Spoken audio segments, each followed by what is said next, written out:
It's called the Liberty Bell because of the scripture verse cast on it.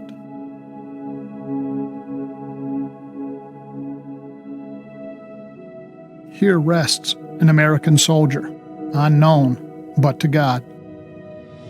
Our declaration. It ends with the firm reliance on the protection of divine providence. We mutually pledge to each other our lives, our fortunes, and our sacred honor.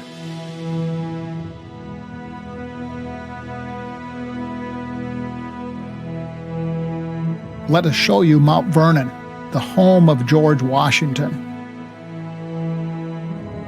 Great lawgivers are evident throughout the Supreme Court, but it's Moses who takes center stage.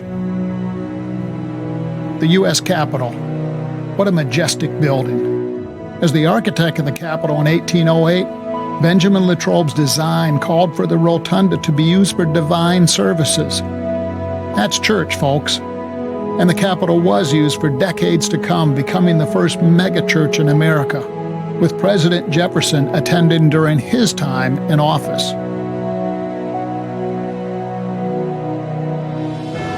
On his second day at the White House, John Adams ended his letter home to Abigail by saying, "I pray heaven to bestow the best of blessings on this house, and all that shall hereafter inhabit it. May none but honest and wise men ever rule under this roof."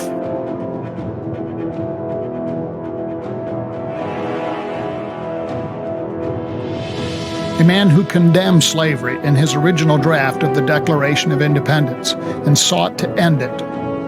As president, he attended church in the Capitol for 8 years and even provided support for other churches and missionaries to the Indians. Come, see his words engraved inside his memorial.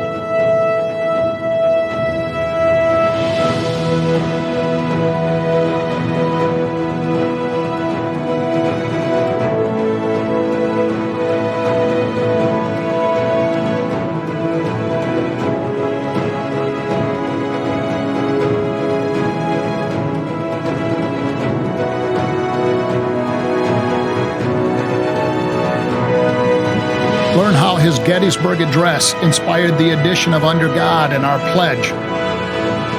And count the number of times Lincoln quotes Scripture and mentions God in his second inaugural address. From his Emancipation Proclamation in 1863 to Dr. King in 1963, this is where America gathers. Considered the father of our country, Washington was a man of strong faith, citing Scripture frequently in his writings, leading our military to victory over Great Britain, and giving divine providence credit for that victory 67 times. He becomes our first president, and truly the indispensable man. Come, let me show you.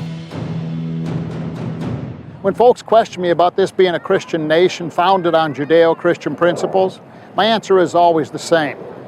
If you take the time to look at the written record, the historical evidence is so compelling it gets very hard to deny. Denying the existence of Jesus doesn't make him go away. It merely proves that no amount of evidence will convince you Jesus is real. And so is our Christian history. Whether it's carved in wood or stone, cast in bronze or marble, etched into the walls of buildings or painted on canvas, our Judeo-Christian heritage is evident to anyone who chooses to look. From the Capitol and the Supreme Court, to the White House and the Jefferson Memorial, from the Lincoln to Signers Island and over to the Washington Monument with Lowell's Dale, praise be to God, engraved on its capstone, our faith in God is clearly visible throughout this great city. It is my hope that this short video will spark a thirst to come, see, and learn more about our Christian founding.